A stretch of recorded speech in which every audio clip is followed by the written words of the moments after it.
নিজের সম্ভাব্য বিদায়ী টেস্টে ম্যাচ শেষে সাকিব আল হাসান দুটো ব্যাট নিয়ে নাড়াচাড়া করছেন। সে দুটো ব্যাট কেন?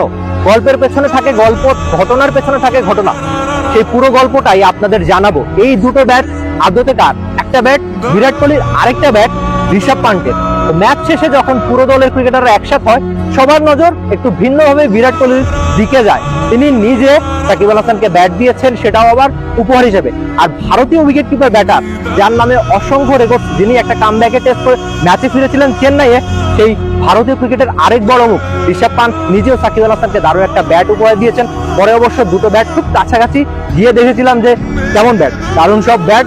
আদতে ভারতীয় ক্রিকেটের সবচেয়ে বড় নামের একজন তো বিরাট কোহলি, আর সেই বিরাট কোহলি যখন বাংলাদেশ ক্রিকেটের প্রস্তাব সাকিব আল হাসানকে একটা ব্যাট উপহার দেয়, খুব সম্ভাব্য সাকিব আল হাসানের বিদায়ী টেস্টে, তখন তো এমন উপহার একটু বিশেষই হতে হয়। সাকিব আল হাসান কি এই কানপুরের গ্রিন পার্কে নিজের শেষ টেস্ট খেলে ফেলেছিলেন কিনা? সাকিব যদি দেশে না ফিরতে পারেন সাউথ আফ্রিকার সঙ্গে, মিরপুরের হোম অফ ক্রিকেটে যদি সাকিব আল হাসানের না খেলা হয়ে থাকে, তবে এই কানপুরে কিন্তু সাকিব আল হাসানের শেষ। আর নিজের সম্ভাব্য শেষ টেস্টে বিরাট কোহলি ভারতীয় ক্রিকেটের সবচেয়ে বড় মুখের এক যারা, তাদের একজনের কাছ থেকে এমন একটা উপহার পাওয়া অবশ্যই সাকিব আল হাসানের জন্য একটু বেশি বিশেষ।